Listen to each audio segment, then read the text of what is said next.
having me. Just to get it straight, you would like me to speak for about 30 minutes? Is that right? And take up Q&As later? Yes, ma'am. You can go ahead with 30 minutes and then we'll have the questions. May I also have the rights to share my presentation if I can be made a host or a co-host? So hi, everybody. Happy Sunday to everybody. I usually don't work on Sundays. It's my personal wellness mantra, but I like being part of places where I can learn from people, especially youngsters, because it really adds to my cognitive bandwidth, I believe. So the exchange is going to be mutual. If possible, I'm going to see if it's possible for you all to participate via the chat. So I'm going to share some questions like, can you just write one or two? And, that would possibly make it a little bit interactive. So you could raise your hand, or I may not be unmuting you right away, but then, we'll definitely consider some of those. Just sharing my PPT to begin with. 1 second. So what did the topic essentially mean to some of the people? Digital cocaine. Thoda sa khukhar hai na? It's a little out there, as I say. The topic in itself is a little, the word cocaine gets a lot of people interested to know more, and it gets them intrigued that what's going on here. Right. So I think the chat option is something I want to open, and perfect. Now I can talk to you all. Can everybody see my screen? Can somebody give me a thumbs up for that? Yeah? Yes, we can see it. Perfect. And are you able to see my chat window as well? Otherwise, if it's distracting, then we'll stop it. Right. So first and foremost, welcome to this lovely Sunday where we're going to interact and we're going to try to learn from each other. Just 1 second. Yeah. So let me reintroduce myself very briefly. My name is Dr. Era Dutta. I'm a doctor by day. I'm also a mommy 24/7. That's my full-time job. And I go by the pronouns she, her. I'm a psychiatrist. I'm an MD psychiatry, a DNB psychiatry after my MBBS. I do practice a hell of a lot of CBT in my practice. So unlike a lot of what a common myth is there about psychiatrists that we don't know how to do therapy, we actually get a fair amount of training. It's just that most of us don't end up pursuing it very actively or brushing it up or spending that much time. So I am very happy to say that I came from practice. My professor introduced us to the principles, and I somehow in some or the other way end up executing it in my practice even today. So that way I feel like psychology, psychiatry go hand in hand very much. I'm also a mental health ninja, meaning that I like to fight not crime, but myths about mental health, especially on my Instagram, on my social media. But I'm not only going to show you all the good things that I do in life. I'm actually going to share a confession out here on YouTube, which is probably not going to be very nice, but I have a problem, and a real problem for that matter. It's a very big problem. I actually have an addiction, which I'm not very proud of, but I do have an addiction to technology. And that's something that I know comes probably as, oh, that's not a big deal. It's okay. So what? Why? She didn't give such a big revelation. But that's why it's called the digital cocaine. A, because it's addictive, and B, because it's so common nowadays that most of us are going like, acha, theek hai, it's not a very big deal. In this 21st century, almost every age group is starting to get addicted in some or the other form when it comes to technology. And that's why I took this topic of behavioral addictions, because it's very intriguing. It was something that I started pursuing since my master's, since my MD program, and then went on to do a lot of research, a lot of in-depth research as well, inwards and outwards in the form of published studies and everything. So I'll just, through the whole 20 minutes, try to share some of that. So why bother? First and foremost, okay, we're all using a technology. You're using a technology to reach out to me right now, aren't you? So what's the biggie? But the truth about technology is that it's both a boon and a bane. It is the need of the hour to address how much is too much. Our OPDs are right now, outpatient departments, our clinics are filled with children and adults both doing this to their phones. Snubbing or fubbing has become the new norm. So many parents drag in their young ones saying that, oh, could you please talk to him or her, because I believe that, they're spending too much time on cell phone. And well, lo and behold, the parent itself is spending so much time on the cell phone. It's causing relationship issues, it hampers productivity, and it can cause issues in the future. And if you ask me, seriously, is it that bad? I think some of this will make sense to you all, that this is how at night you'd find a lot of us sneaking in, just trying to send that one last message or that one last speak, ignoring each other on tables at dinner or, during meals, and constantly handcuffed to our cell phones. It needs to be in arm's length, arm's reach, no matter what, just no matter what, it needs to be there. Who is at risk for these addictions? Individuals who are young, come across as lonely and isolated, may have a lot of, emotions going on like boredom or, anger or anxiety. So to just fulfill that void. People who live in the concrete jungle, like us, people who don't execute too much time in other coping strategies like exercising, painting, doing something for themselves. Poor routine, individuals who identify as being stressed or having comorbid anxiety, depression, substance abuse. I'm sorry, I think I practically just literally described almost all of us at some or the other point. So who is really at risk? All of us. You are at risk. I'm at risk. I self-profess at the start that I may be addicted. I've felt addicted at times. I felt chained at times. So we're all at risk. And that's why this topic is so relevant to all of us. So what are behavioral addictions? They're non-substance, which means substance are essentially alcohol, nicotine, caffeine, opioids, drugs, any kind of medication that somebody gets addicted to, or for that matter, painkillers. These are called substance addiction. But other than that are called non-substance addiction. And in that also specifically, there is behavioral addiction, which is addiction to a rewarding non-drug related behavior. So it could be even exercise for that matter. But we're focused today not only on any behavior, but categorically digital or technological addiction, which is actually a subtype of behavioral addiction. So this was proposed by Griffiths, and he said that behavioral addiction, which involves human and machine interaction and is non-chemical in nature, is the one which qualifies as technological or digital addiction. All right.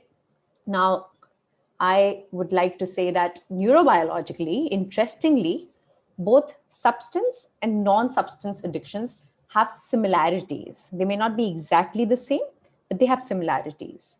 So there's serotonin involved, there's dopamine involved. When you do these studies on their CSF, you can see that individuals with more sensation-seeking or impulsive behavior are likely to be more prone to addiction to even non-chemical, which means behavioral addiction and specifically technological addiction. So dopamine reward theory, I say dopamine is a good chemical. It's our best friend and our worst enemy. Too much, too little, that's one problem. And when we get addicted, we get onto a dopamine loop. That's the reason why you find yourself hooked to one more reel, one more text, one more YouTube video, or one more Netflix series.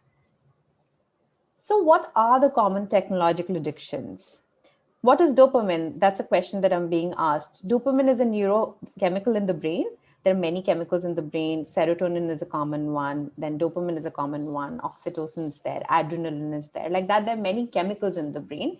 And dopamine is the one that you feel when you feel motivated, when you feel rewarded, when you feel that surge. So that's the dopamine chemical.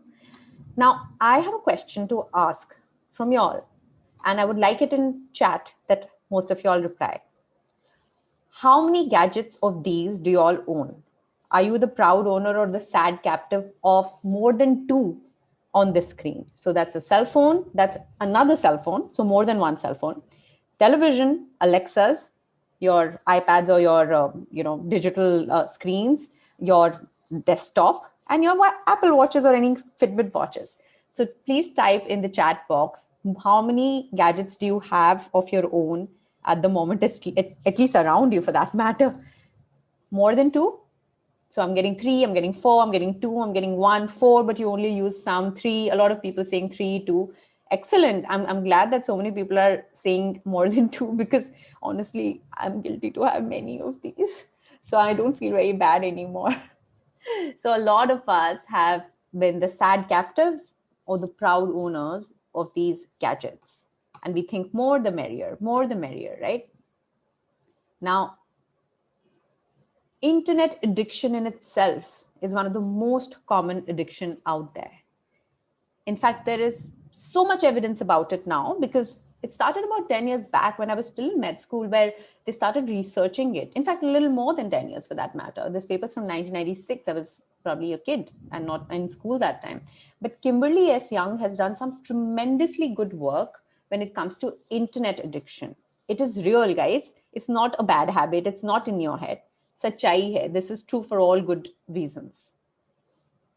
There are validated scales that you can look up on the internet, like Internet Addictive Disorder Scale, Internet Addiction Test. Then there's Chen Internet Addiction Scale. Then there's a Problematic Internet Use Questionnaire. There's so many scales that can be used to evaluate either for your research. I know this is a career summit, so I'm trying to also bring in the angle of what you can potentially study or what you potentially can do when it comes to your career in the future.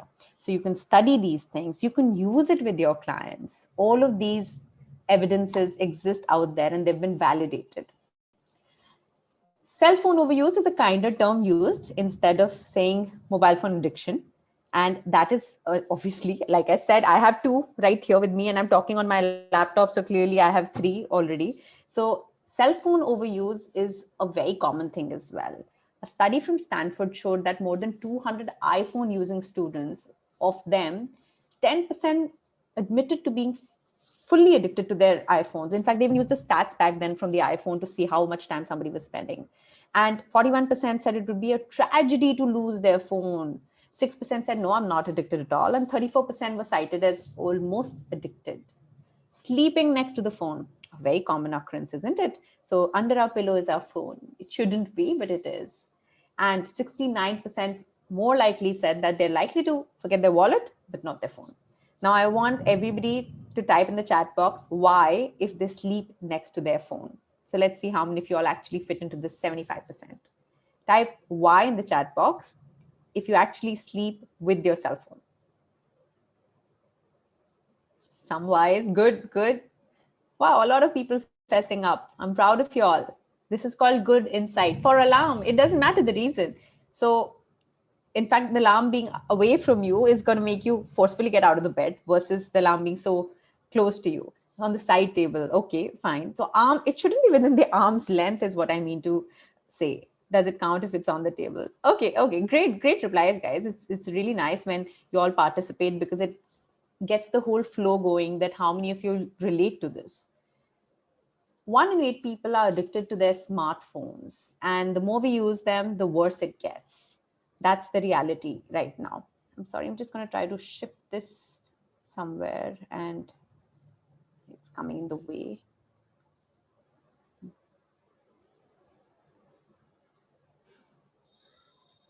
Yeah. So the moment the chat box keeps going, then this thing gets disturbed. Smartphone addiction is very evident when it comes to especially the adolescent. And this is an Indian subcontinent study. Now, I like to show studies as proofs because I'm a very evidence-based person. And I strongly believe that just because maine bol diya and you should believe it, that's not how life should be, right? We should question everything. We should look for proof and everything. Moving on, there have been so much advancement again, just like I said, for internet addiction, even for mobile phone addiction. So there are validated scales, there are studies, people are getting more aware about it.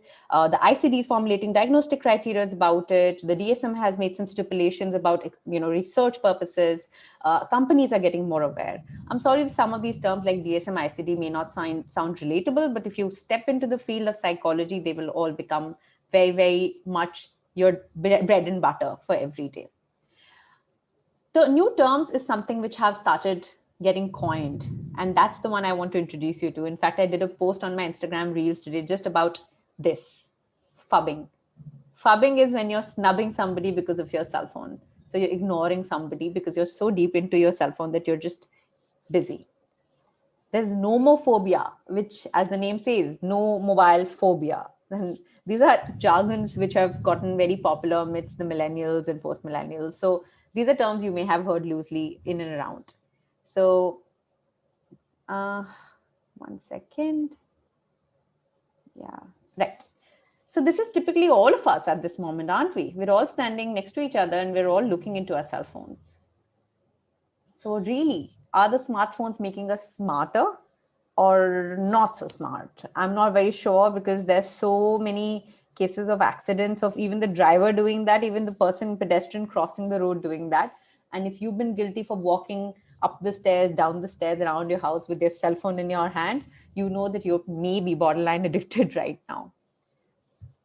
With great phones come great apps. And that's the truth. We all want the nice phone. We all have the WhatsApp right now. So again, some truth bomb questions, and let's see. Do you check your WhatsApp every time you get an alert? People just type yes, why in the chat box to see whether you all do that or not. No, good, why, yes, no, no, no. Wow, so many no's. I'm really liking this. Yes, no, yes, no. Every alternate is yes, every alternate is no. Lovely. Great, great, great. Okay, time out, time out. Next question. Do you check your WhatsApp the first thing in the morning? I think this may be no, because nowadays people check Instagram first thing in the morning. But do you check your WhatsApp first thing in the morning? Yes, yes. Insta first. Thank you for writing that. Yes, yes, yes. So many yeses.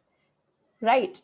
And the dreaded last scene, guys. When you know that your partner, your friend, or someone that you are really close to left you on and typing, or you know what time they were awake till, but they didn't reply back to you, that's a recipe for disaster in itself, isn't it? So lines of how much WhatsApp people use are getting blurry these days, to be very honest. And about this whole technology, things are getting out there and blurry. My next favorite technological addiction to talk about is this. Clearly, it's selfie. And the reason why I'm so interested in talking about selfie addiction is, A, it comes from personal interest. I like taking selfies. I am a selfie taker, self-proclaimed one. I don't feel shy in that. One time I realized, oh my God, I may be taking too many. And thereafter, I decided to do something good about it and get into research about it. So during my senior residency, when I was in Sion Hospital in Mumbai, I decided to pitch it to my boss then that, so do you think that we should study this selfie taking whole thing is happening? People are dying on the rail tracks while taking dangerous selfies, and so much is happening. Do you think we should study it? And he was very intrigued. He said, yeah, definitely. So first question being, now if many of you thinking that are selfies even popular? Is anybody even still doing that? Yes, they're definitely popular amidst the masses. This is actually a chimp who took his own selfie in a zoo, grabbed a tourist's camera and took it the way the tourists were taking it. Somebody's written, people are mad. That's not a kind thing to say. We refrain from using these extreme terms, please. So selfies are popular amidst the masses. Selfies are popular amidst animals. Selfies are popular amidst presidents and prime ministers. You can see that. Definitely, Oscars have it all for selfies. And there are out of the world selfies as well. So that led me to study selfies in depth. And this was the first ever study from the Indian subcontinent, which was about attitude towards selfies. And we categorically studied urban school going youth in Mumbai school. These are my co-authors. Some of them are my friends. Some of them are my senior professors. And we did it at Sion Hospital. I'm not going to bore you with the entire dynamics of the study, but if you're interested, you can go online, type my name, Dr. Era Dutta, type the word attitude towards selfie, and it's published in PubMed, which is the centralized database where all good publications are essentially put up. But just to share a gist of what was there, we studied about 248 children, and of them we found, when we asked them, do you agree and approve that it's good to take regular selfies? And more than 22.2 said yes, hell yes. Whereas 11.3 said hell no, absolutely disagree. Similarly, we asked them what portals or how many portals you post your selfies on. And more than 4 portals were used by 46.1. So it's not just Instagram. They would post it on Facebook. They would post it on Pinterest. It's Me was back then, actually. Snapchat and so many more. Similarly, we said, how many average selfies do you take in a day? And more than 4 selfies a day were taken by 16.5% in our study group. After this study has been used by many people from India, from Pakistan, from Nigeria. A lot of people reached out to us to share the scales and to share our questionnaires. And it's gotten really important that, this topic was studied very well across the countries, across the worlds. And when we said that, do you feel that people who take selfies are wasting their time? Well, a big chunk of us said, yes, we do, but still we take selfies. So next comes my favorite addiction, which, like I said at the start, that I may be getting addicted, is to social media. Now, COVID may be making social media addiction worse. And this is a very latest article that I found, for that matter. There's a basic impact which is happening on social media. It requires some intervention right away. This is Kendall Jenner. For those of y'all know who Kendall Jenner is, she's a supermodel. She's one of the sisters of Kim Kardashian. So she's in the Kardashian show. And she herself self-professedly spoke about her anxiety about the problematic social media use, because May was the Mental Health Awareness Month. So she spoke about it quite openly. And that's good that more and more people are coming out and speaking about it. Next is video games addiction. Any video game fans in the crowd? Out of the 120 people, give me a yes if you like video games, if you like spending time, if you like, playing your PUBG or multiplayer games, Discord, whatever it may be. No, why, no, okay. So it's a mixed crowd out here. Once upon a time, I used to love it. Honestly, now I think I've slowed down a little. However, yes, they're very addictive. They work on the reward theory. You try one level, you fail one level, then they kind of give you a bait, and then you come back. If you achieve in a level, then you go up a level. So do you see what the reward is? Sometimes they give you coins. Sometimes they give you, oh, if you clear this level, then definitely the next level, you're going to be able to buy this. So it's damn addictive. This was an article where I was interviewed to ask about PUBG when it was banned. And I know it's been some time now, but they asked me like about PUBG. And honestly, at that time, I was seeing about 2 to 3 youngsters in a week brought by their parents. And the parents were all complaining about PUBG. And I'll be honest, one child even told me, why don't you join in, doctor? You look kind of cool. You can play it. And I was tempted, but I chose not to. Better sense. However, yeah, playing once in a while is not a problem. You must find ways to. Video games are very good for your eye and hand coordination, for memory, for so many things. But excess is the bad thing. So the good, the bad, and the ugly. This is my favorite thing about technology. It has the good, it has the bad, and it has the ugly. So the negative outcome of digital addiction is quite evident, guys. We all know that it can affect our physical aspect of the body. So our postures are like this all day. Our eyes get affected with all of this. Our health gets affected. Mentally, we know that we get isolated, anxiety, depression. At night, we're scrolling, so we're not really doing anything except for avoiding sleep. It's called revenge bedtime procrastination. Emotionally, we know that sometimes we get jealous and comparative of seeing something on social media that, wow, she's got so many more likes, she's got so many people following, wow, living the life, enjoying. There's a lot of discontentment that may happen. There's a lot of guilt. Why did I waste so much time? Why did I sleep so late? There's so much stress and so much more. But here's something that I'm going to share with you, which is going to possibly change the way you look at it so far.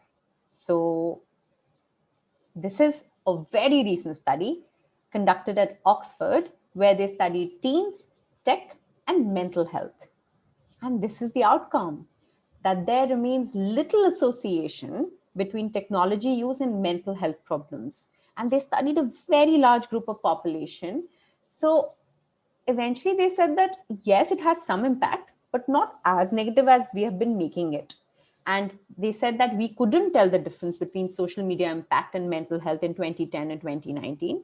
We're not saying that fewer happy people use more social media, but we are saying that the connection is not getting any stronger. So even though in the last 9 years, the technological use has certainly gone up, but they're not saying that definitely this is leading to some kind of mental health hazards. So then what is the truth? Doctor, you wasted my half an hour telling me that technology is bad, and now you're telling me technology is good and there are no side effects on mental health. There are little side effects on mental health. So what is the real truth? Here's my opinion on the real truth. Again, this might not be completely just evidence-based, but my opinion. I think anything done in limit is okay. You need to set points and limits which are realistic, and make sure that the technology is not causing you physical issues. You have to be aware, you have to be mindful, and know that too much of anything is bad. Now you'll say, how do I do that? So here's a self-check of knowing, are you addicted or not? So I'm going to give everybody a minute on the dot and let you all go through it and put it in the chat box. How many do you have? Do you have craving and urge for your technology, whatever technology, whether it's WhatsApp, internet in some form, whether it's social media, whether it's cell phones? So if you have craving and urge, give yourself score 1.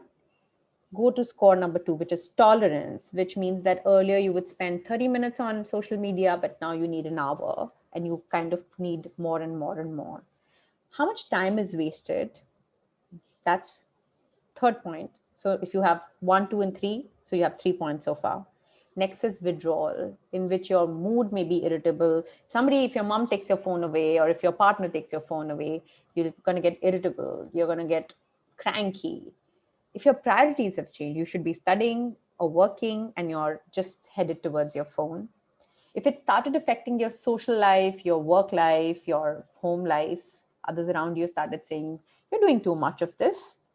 If you're continuing despite knowing that this is a problem. If you've tried to stay away from your gadgets, but you've not been able to. If it's been harmful use, meaning using the cell phone while crossing the road, perhaps. And finally, if it's caused you restlessness, sleep, and appetite changes, give yourself 1 score for everything. And if you score more than 3 or 4, you may need to consider switching back a little bit.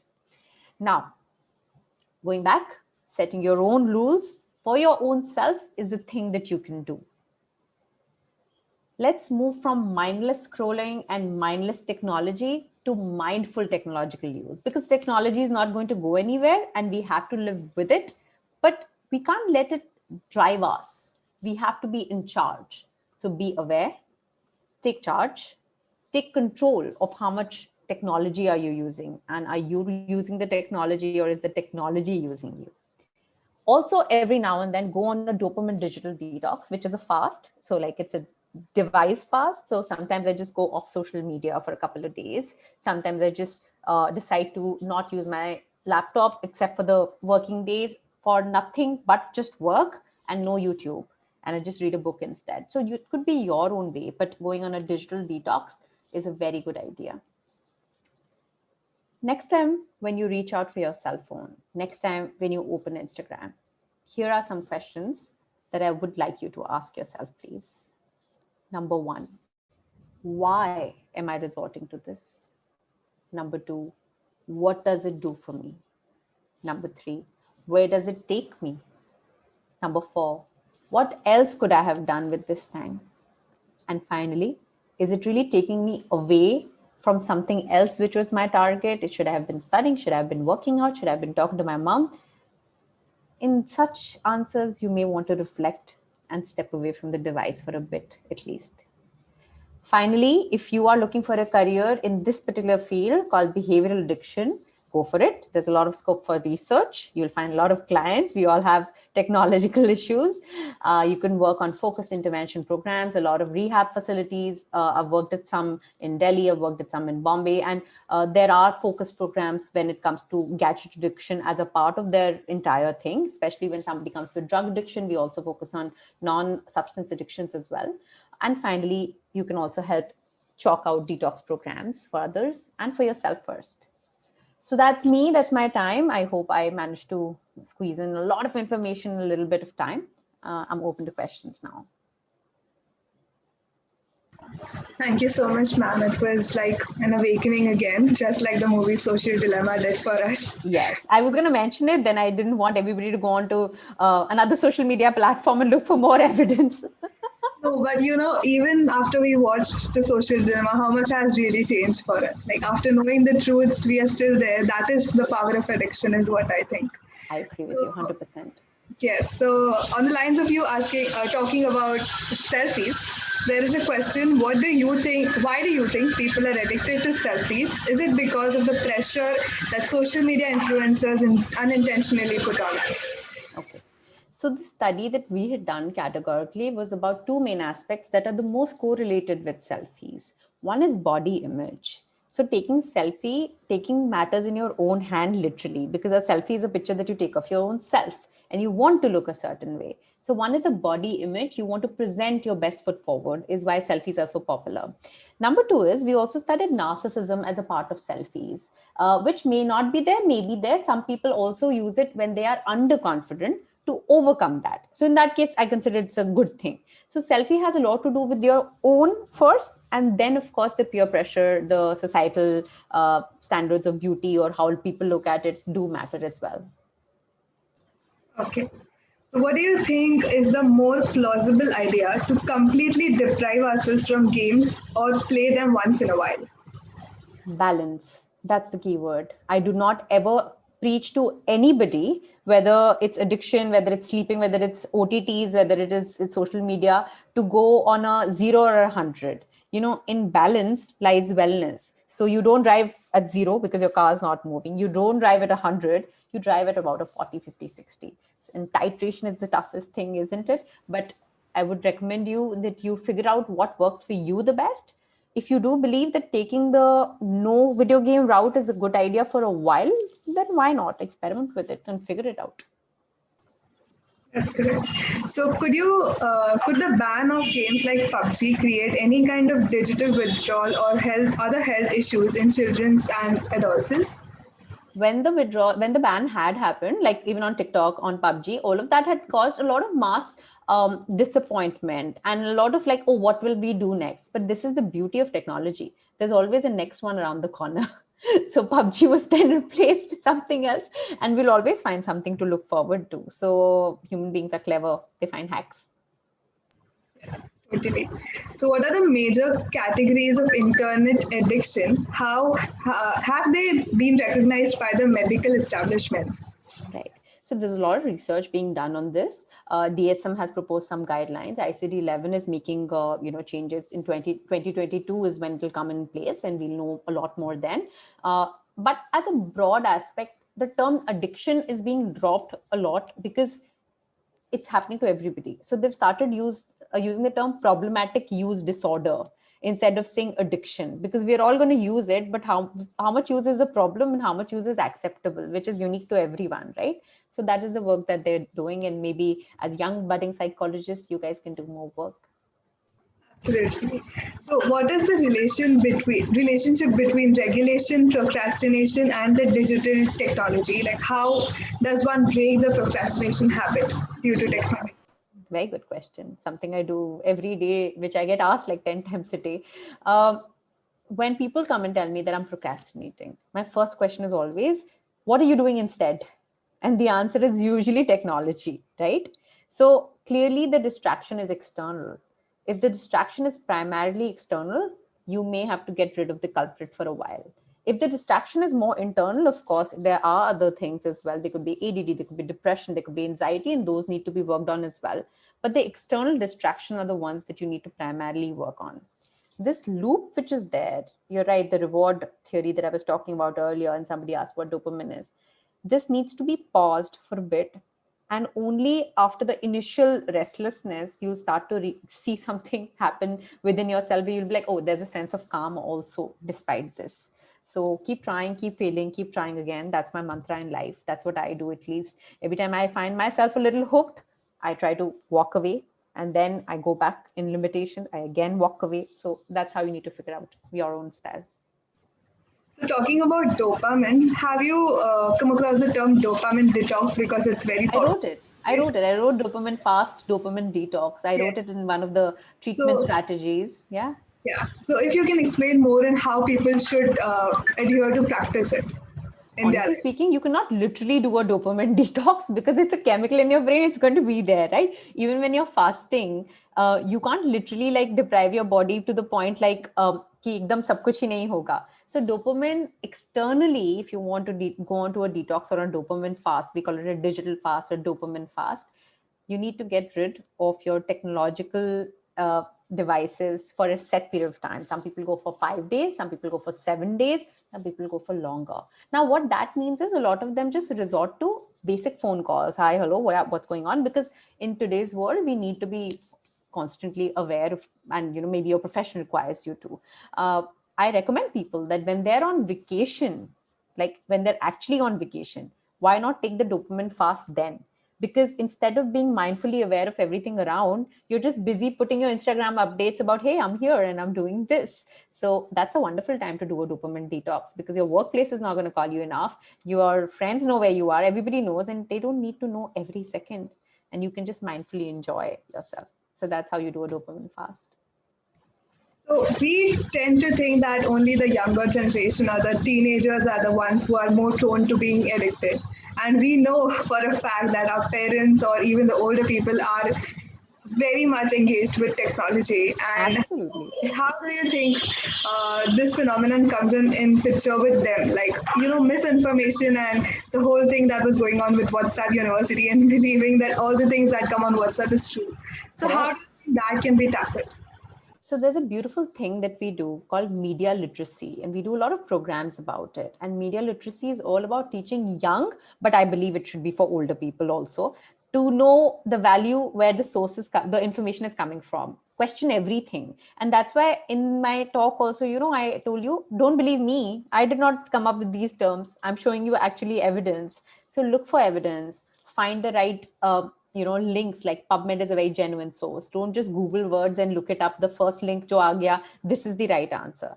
As the part you said earlier, that parents are the ones, or the older generation is getting more hooked, I completely agree with you. So once upon a time, I kid you not, in my practice when I started off 10 years back, the children were brought by the parents that she's too much on the cell phone, she's always doing this. I'm sorry, the tables have reversed. Now the young ones say, but tell mama she's constantly just on the phone. So I think we've come a full circle, haven't we? We totally have. Like, we can't pick just one good person out. Everyone is just hung to social media and technology. So, in that case, if you could recommend anything to us and all kinds of generation, we won't just talk about young generation. How can we maintain that balance? At least, how can we start with it? Start by being aware, mindfulness, because till you're in denial that no, I don't use cell phone enough. And that's why using your phone to tell you, for example, there's so many apps that you can use to monitor your screen time. So right now, today is Sunday, my phone sent me my weekly report and it said it was down by 20%. And I was very proud of myself. I was just tapping myself and saying, good job, good job. The 2 days I tried to go off social media earlier helped. So being aware is number one. Using apps to hack yourself is a great idea. Finding other things to do, which don't involve cell phones or technology as much. So going out for a walk without a device, or exercising with a buddy. Even in the house, you can find a buddy, right? Or even just exercising and just looking at the sky and not necessarily looking at a screen. That's another great way. That's time away from cell phone or technology, is basically time, mindfully spent. So these are simple hacks. Everybody can do them. It only starts with, yes, I have a problem. Yes, I need to fix it. And I need to just work on small things.